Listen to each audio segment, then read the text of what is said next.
Pakistan's Foreign Minister Sardar flew to Saudi Arabia, Qatar, and Turkey in the last 3 days. He met with kings and prime ministers. He carried messages between Washington and Tehran through back channels that do not appear in any press briefing. He has been doing this for weeks, subtle diplomacy at the highest level, and when he landed back in Islamabad, he had one job: get Iran back to the table before the ceasefire expires Tuesday. Today, Iran told him, no, not maybe, not yet. No talks until a framework is agreed. First, welcome to the Global Affairs Academy. If you are new on this channel, you can subscribe this channel for such new international updates. And don't forget to click the like button. And while Dar was absorbing that answer, while America was quietly saying talks are still happening this weekend, China issued no statement, made no call, expressed no position. China, which had been the most diplomatically active external power in this entire war, went silent on the day it mattered most. I want to explain what that silence means because I think it tells you more about where this war is going than anything being said out loud. But before I get to China, I need to explain something because the way this story is being covered, it's missing something fundamental. Iran's refusal is being reported as stubbornness, bad faith, as a country playing games with a ceasefire clause. And if you only read headlines, that is the conclusion you will draw. Iran is being difficult. Iran is the problem. If Iran just come to the table, a deal could happen. That framing is wrong, and I want to show you exactly why. Because once you understand what Iran actually is doing and why it is doing it, China's silence stops looking like an absence. It starts looking like a policy, and that policy is the real story of today. Let me start with Israel's refusal because I think it is being covered in a way that fundamentally misses what it actually is. The coverage is treating Iran's refusal to negotiate as stubbornness, as Iran being difficult. Some outlets are calling it a bad faith move designed to run out the clock before the ceasefire expires Tuesday.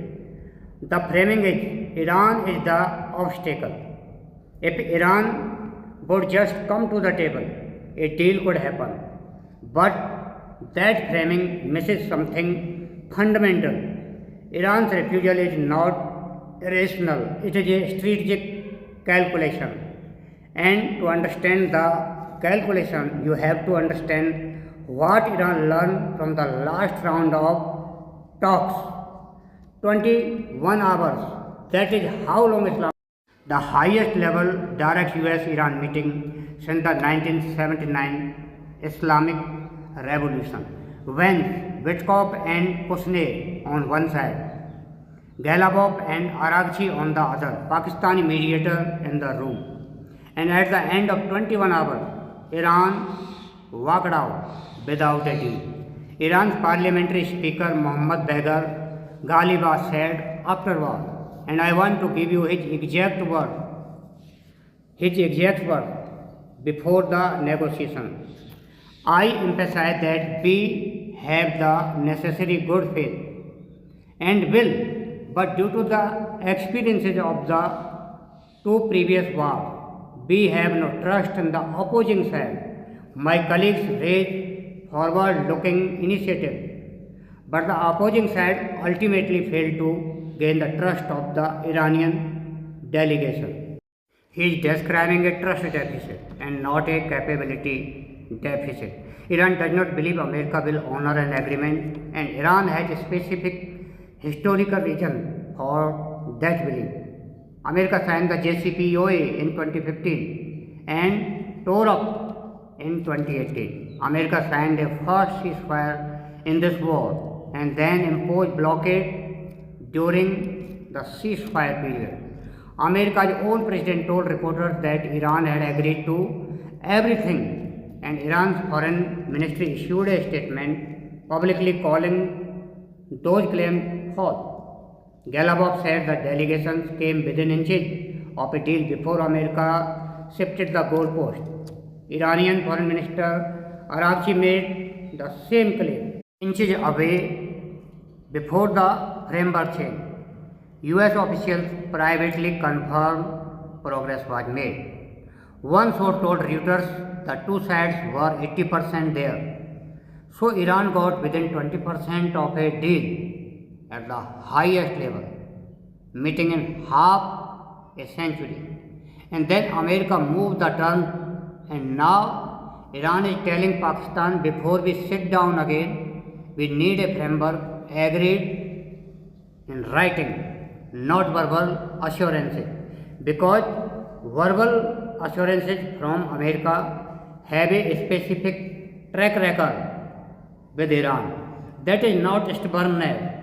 That is a country that has learned from experiences exactly how much American words are worth when the camera are not on. Now let me address America's claim that talks are happening this weekend, because this is the part that most coverage is accept at face value, and I think accepting it at face value misses something important. Trump has said Iran agreed to everything.